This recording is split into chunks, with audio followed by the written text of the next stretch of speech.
Espace TV, le 22h.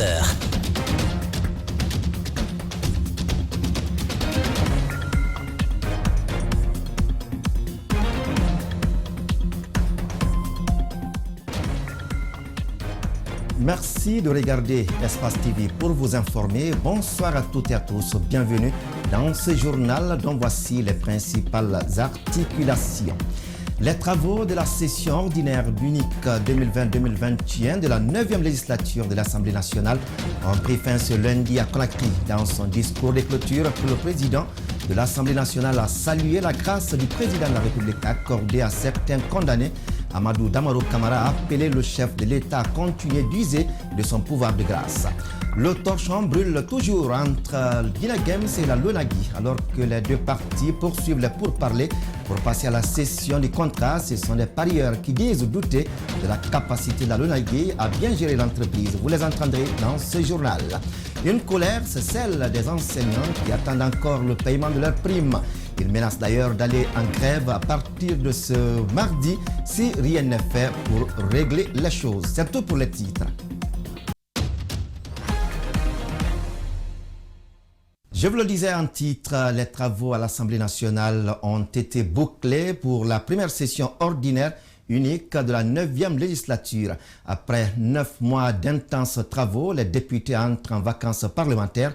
Avec une note de satisfaction, ils se félicitent d'avoir largement accompli leur mission de représentant du peuple pour cette première année. André Mossier-Milimouno commente les images de nos confrères de Gangan TV. Ça n'est fini pour la session ordinaire unique 2020-2021. Les honorables députés de la 9e législature se disent satisfaits des avancées faites au cours de leur toute première année de fonction à l'Assemblée nationale. Et nous avons rendu opérationnels surtout des textes structurants tels que le statut particulier du personnel parlementaire, le règlement financier, le règlement administratif de procédure. Ces textes importants sont devenus de véritables bréviaires, Bible ou Coran si vous voulez, de notre institution.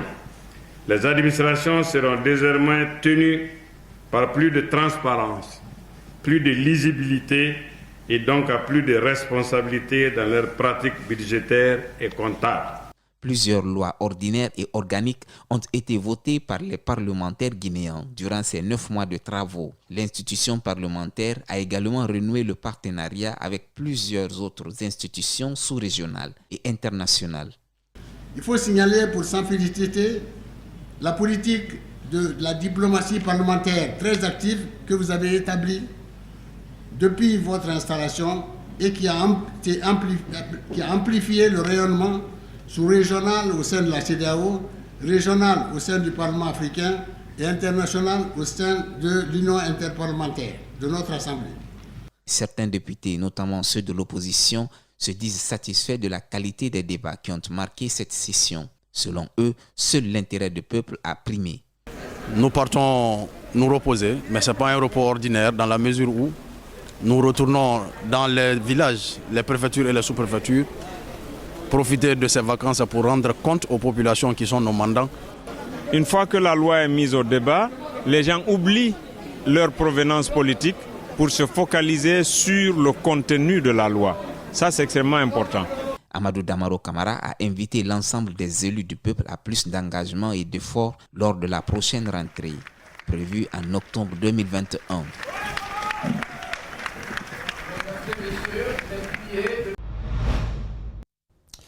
Au nom de la paix, de la quiétude sociale et en faveur du dialogue politique et social, mais dans le respect strict des préséparations de pouvoir, le président de l'Assemblée nationale a demandé à l'appareil judiciaire de diligenter les dossiers post-électoraux en instance devant les juridictions.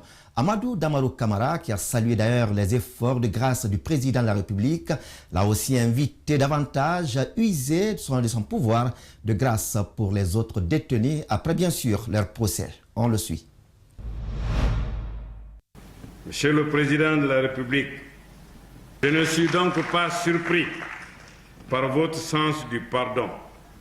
Et je saisis d'ailleurs l'opportunité de vous remercier une fois de plus pour votre esprit de tolérance en graciant nos concitoyens condamnés par la justice à des peines d'emprisonnement. Pour la paix, la quiétude et le dialogue, tout en respectant la séparation des pouvoirs, socle de toute démocratie, je souhaiterais humblement que la branche judiciaire veuille bien traiter avec diligence les dossiers post-électoraux en instance devant les juridictions. À vous, Monsieur le Président de la République, je vous saurai gré de continuer à faire usage de votre droit de grâce. Il est évident que la grâce présidentielle pour ces condamnés devrait conduire d'autres à mûrir leur choix avant de poser des actes répréhensibles. Les audiences criminelles se sont ouvertes ce lundi au tribunal de première instance de Koya. 80 dossiers examinés, mais les juges se chargent d'ores et déjà de 20 dossiers considérés plus importants. Des assises de cette envergure est une première selon de nombreux observateurs dans la préfecture de Koya. Marissa Kamara commente les images d'Aboukoria Kourouma. Ce lundi matin s'ouvre le procès des criminels dans la préfecture de Koya. Il était très attendu par les citoyens de la localité, une localité où le banditisme a pris une ampleur inquiétante. Avec cette criminalité galopante, on ne prend pas des dispositions, des mesures idoines, il nous serait très difficile d'évoluer dans la société. Dire le droit, rien que dire le droit, les juges promettent de s'y employer. Dans un premier temps, l'on va assister à la comparution de 3 présumés criminels. C'est tout simplement leur dire que ces audiences qui sont organisées, aucun fautif ne sera libéré, aucun fautif ne sera libéré et aucun innocent ne sera condamné. Que la population soit rassurée. L'éloignement de la prison civile est l'une des raisons de la non-tenue de ces assises depuis belle lurette au tribunal de Koya. L'initiative est aujourd'hui un ouf de soulagement pour les juges. L'audience d'aujourd'hui est l'une des premières du genre. Ceci étant, Madame la Présidente, Monsieur le Procureur, c'est avec beaucoup de foi que le barreau aborde votre audience criminelle de ce jour. Koya concentre actuellement plusieurs activités commerciales, pas seulement sa démographie est galopante. Ceci pourrait expliquer ces derniers temps l'insécurité dans la localité. Je vous le disais au sommaire, ils étaient partis ce lundi à l'école dans l'espoir de recevoir leur prime d'incitation. C'est là à quelques jours seulement des examens nationaux. Mais hélas, les enseignants devront encore patienter. Pas question, réagit le secrétaire général de la Fédération syndicale professionnelle de l'éducation, Salifou Kamara, invite donc ses camarades à bouder les classes à partir de ce mardi, si toutefois les instructions du chef de l'État ne sont pas respectées par le ministre du Budget. Il est au micro d'Alex Amaraxila. Si toutefois les primes ne sortent pas demain à la Banque centrale, remettre aux enseignants, nous allons vider les écoles, tout simplement. Nous allons laisser les élèves en classe, ils n'ont qu'à s'évaluer eux-mêmes et nous allons rester à la maison. Pourquoi? Parce qu'on ne peut pas comprendre. Un ministre de la République, un président de la République qui, n'est-ce pas, donne des instructions à ses ministres pour exécuter, n'est-ce pas, des ordres et que vraiment ce n'est pas fait, vraiment c'est déplorable, c'est vraiment, on ne comprend pas. Autre fait de l'actualité, une délégation de l'Union des conseillers des chargeurs africains séjourne en Guinée depuis ce dimanche. Cette mission de l'UCCA s'inscrit dans le cadre de la résolution de sa dernière session tenue en avril 2021 en RD Congo. La mission est à Conakry pour s'enquérir des problématiques rencontrées par le CCG afin de soumettre un plaidoyer aux autorités guinéennes dans le but de les appuyer. Idrissa Bari et Amara Alexila pour les détails. Cette organisation, qui regroupe 19 pays, dont la Guinée à travers le Conseil guinéen des chargeurs, a pour mission de promouvoir et faciliter le commerce extérieur intra-africain. Ceci en vue d'une meilleure intégration régionale. Ainsi, cette mission de l'Union des conseils des chargeurs africains à Conakry, dirigée par son vice-président, s'inscrit dans le cadre de l'accompagnement de la Guinée à travers la formulation d'un document de plaidoyer qui sera soumis aux autorités. Ce, conformément à la résolution de la session de son comité directeur tenue en avril 2021 en République démocratique du Congo. Malgré les difficultés mentionnées, le Conseil guinéen des chargeurs a réalisé quelques infrastructures logistiques de facilitation de transport routier pour le développement du corridor inter-État Conakry-Bamako et quelques entrepôts à Conakry pour apporter une assistance non les moindres aux chargeurs guinéens. Nous faisons partager plus l'expérience que nous avons avec d'autres membres qui peuvent donc apporter leur soutien sur des infrastructures déjà mises en place, sur des infrastructures à venir, parce que dans certains conseils, ça est déjà.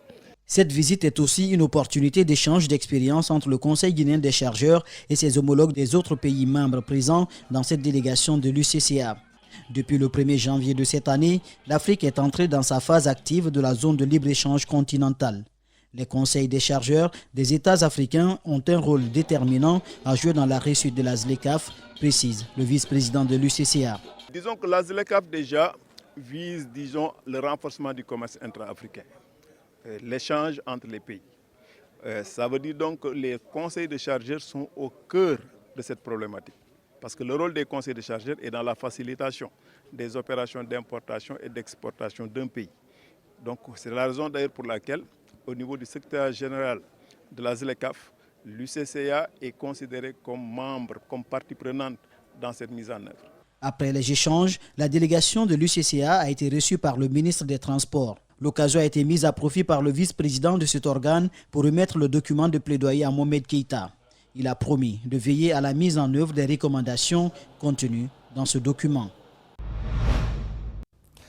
Toujours dans l'actualité nationale, des banques sont restées fermées toute la matinée de ce lundi à Conakry notamment. Cette fermeture momentanée faisait suite à la crise que traverse le secteur bancaire guinéen. Faut-il rappeler que la Fédération syndicale autonome des banques, assurances et microfinances de Guinée a menacé de déclencher une grève de 15 jours sur toute l'étendue du territoire national. Les raisons tournent autour de la convention collective liée au fonctionnement des banques en République de Guinée et dont la FESABAG souhaite son adaptation. Justin Leno pour le constat. Il est 10 heures. Nous sommes à l'agence Orabank de Matoto. Ici, aucun service minimum n'est autorisé. Tout est hermétiquement fermé. Certains clients s'y font des interrogations. La majorité n'a pas été informée de la décision de la FESABAG relative à la fermeture des banques de 8h à 12h ce lundi. Même si leur grève c'est pour 1 heure ou bien 2 heures de temps, peut-être c'est minimum pour eux. Mais d'autres qui ont besoin de l'argent dans un intervalle de 30 minutes, 1 heure, et ils n'arrivent pas à avoir l'argent. Leurs proches sont à l'hôpital ou bien dans un autre problème qui est très grave. Avec l'argent, ils peuvent s'en sortir. Mais s'ils n'arrivent pas à avoir l'argent, le temps où ils veulent l'avoir, donc vraiment, ça deviendra désastre. Les clients comme le jeune Sekou Diomandé est en congé. Il est venu effectuer une transaction puisqu'il doit effectuer un voyage. Dommage, il devra patienter pour une période qu'il ignore. Oui, bien sûr, sauf que malheureusement, moi, je n'étais pas au courant. C'est à ma grande surprise que je suis venu ce matin dans le but de faire un retrait parce que je suis en congé, je prépare un voyage et tout de suite, ça pénalise, ça m'impacte carrément. Même constat dans les locaux de la banque UBA. Ici, grâce aux explications qu'on leur a données sur le sujet, les clients sont tous unanimes que la grève des travailleurs du secteur bancaire est un droit. Toutefois, un service minimum dans toutes les banques serait mieux pour le bonheur de la population, ont-ils laissé entendre. Gréver, c'est un droit pour tout citoyen. Mais à propos des banques, c'est comme les hôpitaux aussi. En grévant, il faut au moins un service minimum. J'ai un appel à lancer à l'endroit de l'État, c'est dans le but de trouver une solution idoine parce que les citoyens ont besoin de ce qu'ils ont à la banque. Pas de réponse chez les responsables. A rappeler que la fermeture des banques ce lundi est partie d'un préavis de grève que la Fédération syndicale autonome des banques, assurances et microfinances de Guinée avait adressé à l'autorité patronale des banques et aux autres partenaires.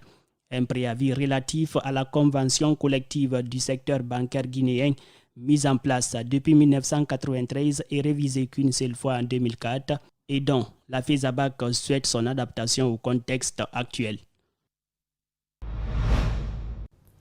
Il faut dire que cette assemblée générale qui a perturbé les activités dans des banques semble donner un début d'espoir. Juste après la rencontre, les autorités n'ont pas tardé à réagir pour inviter la FESABAC à un début de négociation. Une invitation vivement saluée par son secrétaire général Abdoulaye Sow. Les explications avec Alseyni Bari, Ibrahima Sori Kamara.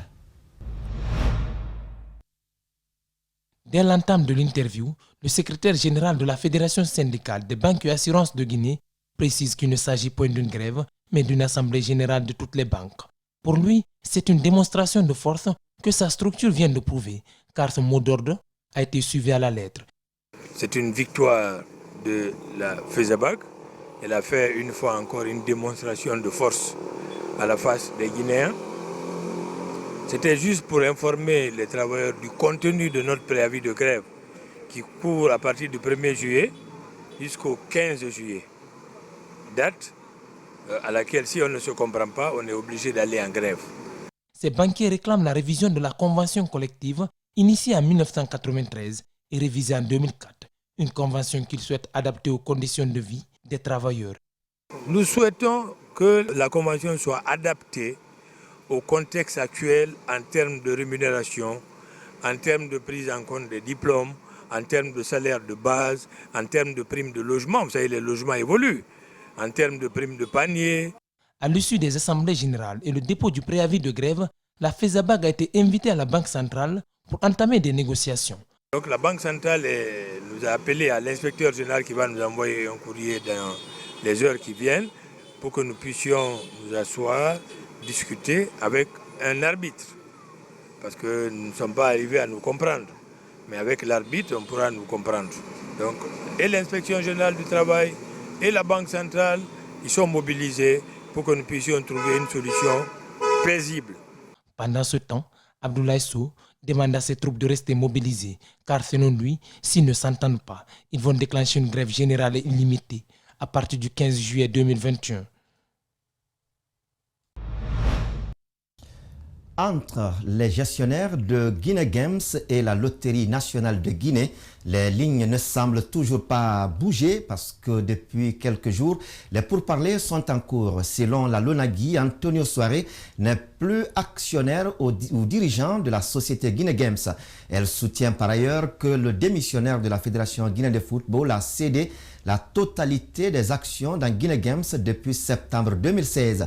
Face à cette déclaration, la société Guinea Games a donné sa version relative au contrat dont fait allusion la Lonagui. Par ailleurs, chez les parieurs, c'est une autre réaction et il ne semble pas être favorable à la gestion de Guinea Games par la Lonagui. Ali Badara Kamara et Djibril Kabak Kamara.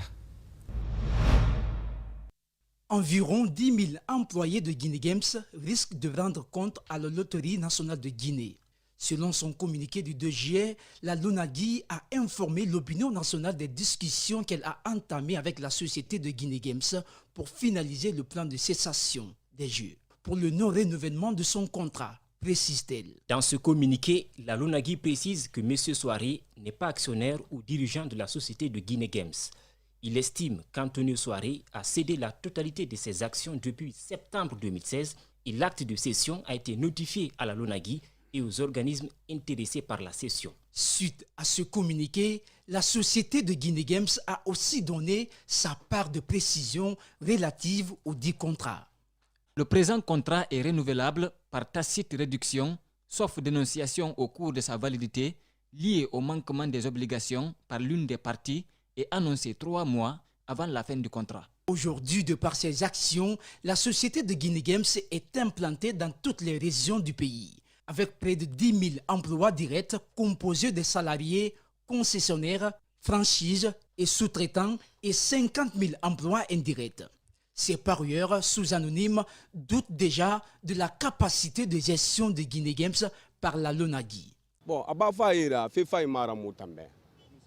Retirer la gestion de Guinée Games à Antonio Soiré n'est pas une bonne chose pour nous, parieurs.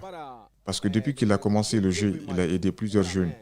Si tu gagnes, il te donne ton argent, sans problème. Aujourd'hui, notre souci, c'est de savoir si la LONAGUI peut respecter cette convention.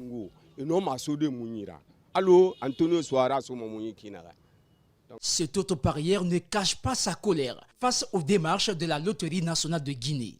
Ce que j'ai à dire à toute la population guinéenne, c'est de laisser Antonio en paix. Les bandits qui sont en train d'envelopper son travail comme du mauvais travail, il ne fait pas du mauvais travail. C'est quelqu'un qui emploie plus de 8000 et quelques Guinéens dans sa fortune. Donc laissez-le évoluer comme il veut.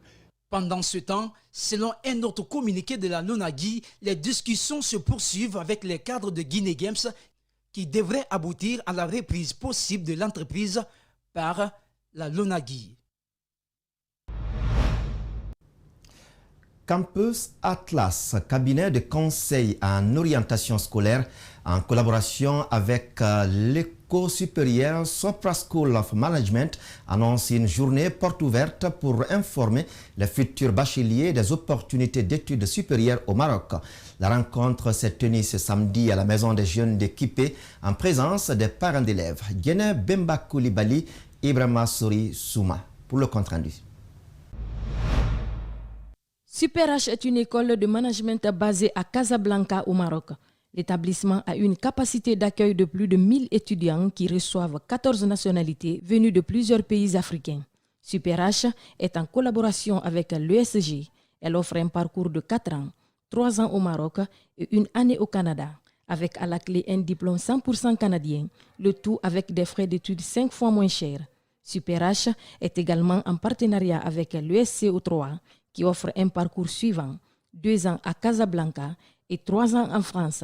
Selon le gérant et fondateur du campus Atlas, l'objectif de cette rencontre est d'aider les élèves et étudiants guinéens pour leur avenir. Nous avons organisé cette journée porte ouverte pour informer et promouvoir l'enseignement qui se fait à Super H. Donc Super H est aujourd'hui parmi l'une des meilleures écoles qui forment aujourd'hui les leaders de demain, qui viennent de partout sur le continent africain. Aujourd'hui, ils ont au sein de leur établissement 14 différentes nationalités. Donc c'est ça Super H aujourd'hui. Super H, c'est une école digitale, c'est une école qui accompagne de bout en bout les élèves dans le domaine de l'entrepreneuriat. L'un des bénéficiaires de l'établissement Super H School of Management se dit fier de la formation reçue et encourage ses amis à en faire autant.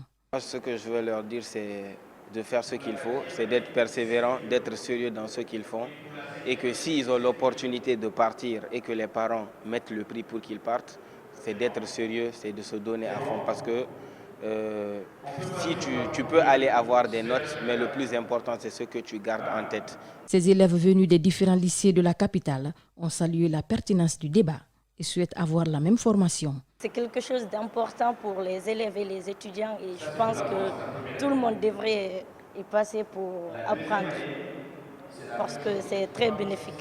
Un projet qui est salutaire parce que ça peut aider à poursuivre les études pour ceux qui veulent aller ailleurs, à l'extérieur, au Maroc. L'école des sciences de la gestion encourage l'excellence et met tout en œuvre pour attirer les meilleurs étudiants dans ses programmes. Les étudiants ayant obtenu un baccalauréat en gestion qui souhaitent se spécialiser ont accès à de nombreux programmes innovants et diversifiés, comme la maîtrise des sciences de la gestion, la maîtrise en finances appliquées et la maîtrise en technologie de l'information. Direction à présent à l'intérieur du pays, en Haute-Guinée précisément. Catholique Relief Service, récipiendaire principal de la subvention paludisme RSS du Fonds mondial en collaboration avec le ministère de la Santé à travers le programme national de lutte contre le paludisme, a procédé ce week-end au lancement officiel de la campagne de chimioprévention du paludisme saisonnier qui vise les enfants âgés de 3 à 59 mois. Outre les autorités locales, la cérémonie a connu la présence du coordinateur du programme national de lutte contre le paludisme et le chef des sous-bureaux CRS dans la région de Kankan. Alpha Oumar Koïta, notre correspondant régional, y était. Suivez son compte rendu. Cette stratégie de lutte contre le paludisme consiste à administrer des doses mensuelles de sulfadoxine, pyrimétamine SP et l'amodiaquine acquis aux enfants âgés de 3 à 59 mois. La campagne est réalisée par Catholic Service Relief CRS, récipiendaire principal de la subvention paludisme. La CPS est l'une des stratégies retenues par le ministère de la Santé pour la lutte contre le paludisme. Les distributeurs se rendront de maison en maison pour assister à l'administration des premières doses aux enfants. Les 2 doses suivantes seront administrées par les parents ou gardiens d'enfants, le lendemain et le surlendemain. Nous intervenons non seulement dans la stratégie de prévention et de prise en charge du paludisme, mais aussi nous intervenons dans la stratégie de renforcement du système de santé pour améliorer les compétences et les capacités des acteurs à tous les niveaux afin de réussir à bouter le palu de notre pays. Depuis 2015, la Guinée organise la campagne de chimioprévention du paludisme saisonnier durant la période de haute pluviométrie. Le coordinateur national du programme de lutte contre le paludisme réitère l'engagement de son département de tutelle à accompagner CRS dans la réalisation de ces activités. Nous voudrions, au regard de toutes les années passées, vous remercier pour l'engagement que nous avons tous pris ensemble et que nous sommes en train de mettre en œuvre. Nous prenons de façon solennelle l'engagement de vous accompagner dans la mise en œuvre de vos activités dans le cadre de la lutte contre le paludisme. Pour la réussite de la dite campagne, le gouverneur de région Sadou Keïta invite les uns et les autres à adopter des comportements responsables. Je demande donc à mes sœurs de le faire et aux agents de ne pas trahir leur serment, de faire effectivement le tour des familles et donner effectivement le médicament à celui qui a droit à ce médicament. Le premier passage de cette campagne de chimio-prévention du paludisme saisonnier CPS s'étendra du 3 au 7 juillet 2021 et devrait toucher 430 964 enfants dans la région administrative de Kankan. 2682 agents, 305 crieurs publics et 333 superviseurs de proximité sont mobilisés pour la circonstance. Les grandes pluies ont démarré à Conakry avec les premiers dégâts déjà causés il y a quelques semaines. Cette saison, des pluies pourraient sans doute être suivies des maladies hydriques, appelées encore des maladies des mains souillées. Ce jeudi, nos reporters Justin Leno, Binta Tafsir Diallo et Abdoulaye Kamara se sont intéressés à l'une d'elles. Et là, c'est bien le choléra, souvent aux conséquences désastreuses. Qu'est-ce que le choléra? Quelles sont ses conséquences? La réponse est avec ce médecin, Mamadou Bobo Baldé. La diarrhée, la fièvre typhoïde, mais aussi le choléra sont quelques exemples de maladies hydriques appelées encore les maladies des mains souillées. Pendant cette saison des pluies, les populations peuvent les contracter si les précautions ne sont pas prises. Le choléra, c'est une maladie d'origine hydrique causée par les vibrions chloriques, qui a pour symptômes et des signes diarrhée et vomissement, qui se caractérise ici par une déshydratation sévère et voire même le coma. Parmi les maladies qui tuent à la minute, le choléra en fait partie, explique le médecin. La diarrhée et les vomissements sont quelques symptômes du choléra qui se manifestent. Je pense que précisément si on est atteint du choléra, la première des choses d'abord, c'est une diarrhée qui ne cesse pas, accompagnée de vomissements. Parmi les maladies qui tuent à la minute, le choléra fait partie parmi les maladies qui tuent, parce que la diarrhée avec une vitesse illimitée, plus le vomissement, ça entraîne des déshydratations et le collapsus des veines. Docteur Mamadou Bobo Baldé explique que le choléra est certes une maladie mortelle, mais il peut être guéri d'abord à partir d'un traitement préventif qui commence par l'hygiène alimentaire. Le premier traitement d'abord, c'est le traitement préventif avant curatif. C'est l'hygiène avant tout. Le choléra qu'on appelle ici dans les pays développés et dans le jargon médical, qu'on appelle ici les maladies des mains sales. Pendant la saison pluvieuse, La première des choses qu'on doit publier ici et donner conseil à la population, c'est de laver les mains avec le savon ou le chlore, eau des abeilles, et désinfecter les mains avant de manger. Autre solution, selon le médecin, est de se diriger dans un centre de traitement curatif pour prendre contact avec le personnel soignant. Mais pour éviter que les conséquences ne soient désastreuses avant de gagner l'hôpital, les personnes atteintes devront boire beaucoup d'eau, Oracel, pour stopper la déshydratation. Un nouveau séjour à l'intérieur du pays, cette fois dans le Kakandé, où l'ONG Kakandé Kansibak a entamé ce lundi la campagne de reboisement de certains foyers de la commune urbaine de Boké. Cette démarche vise à lutter contre le réchauffement climatique dans cette zone due à l'exploitation minière et la coupe abusive du bois par des citoyens. Le reportage est signé Mamadou Pété Diallo, Aïssatou Kesso Diallo. Accompagnés par les autorités préfectorales et communales pour accomplir cet acte citoyen, ces jeunes étaient tous munis de gilets, des gants et autres arsenals leur permettant de planter des arbres afin de lutter contre le réchauffement climatique. L'école primaire de Goreil a été choisie pour la circonstance. On a constaté le réchauffement climatique à Boké. Nous sommes au mois de juillet comme ça là. Il fait très chaud à Boké. On dirait que c'est la saison sèche. Donc ça nous a motivés et animés de faire le reboisement dans les foyers. Pour éviter la hausse de la température dans les lieux et dans les espaces publics, Hassan Sanoussi Kamara, préfet de Boké, réitère son engagement à accompagner cette initiative de l'ONG Kakandé Kassimbak. Nous avons vu beaucoup d'ONG qui ont parlé de reboisement, qui ont parlé de ceci et de cela. Mais vous avez fait le maximum de vous-même en procédant au vrai reboisement. Boké zone minière, plusieurs arbres sont coupés par les entreprises d'exploitation minière et les charbonniers, ce qui expliquerait le réchauffement climatique selon plusieurs citoyens qui trouvent appréciable cette action de l'ONG Kakandé Kassimbaka. C'est une activité à ne pas négliger parce que ça peut sauver surtout Boké. La directrice adjointe de l'école primaire de Goreil estime que cette initiative va en droite ligne avec la lutte contre le réchauffement climatique qui touche le monde entier. L'ONG Kakandé Kassimbak compte planter des arbres fruitiers et non fruitiers dans 6 quartiers de la commune urbaine de Boké. Dans le même ordre d'idées, pour terminer, la journée sans plastique célébrée le 3 juillet de chaque année par l'humanité est passée inaperçue en Guinée cette année. Pourtant, la nature, les eaux et les rues sont envahies par des déchets plastiques. Une de nos équipes a interrogé un environnementaliste, Antoine Dédé, Onivogui et Amara Alexila. Le sac plastique à usage unique est devenu le symbole de notre société de consommation. Utilisés en grand nombre pour une utilité limitée, ces sacs se retrouvent sur le littoral et dans les océans. Ils ont des conséquences avérées sur le milieu marin. Selon Mohamed Kondé, cette journée devrait être mise à profit pour sensibiliser les populations.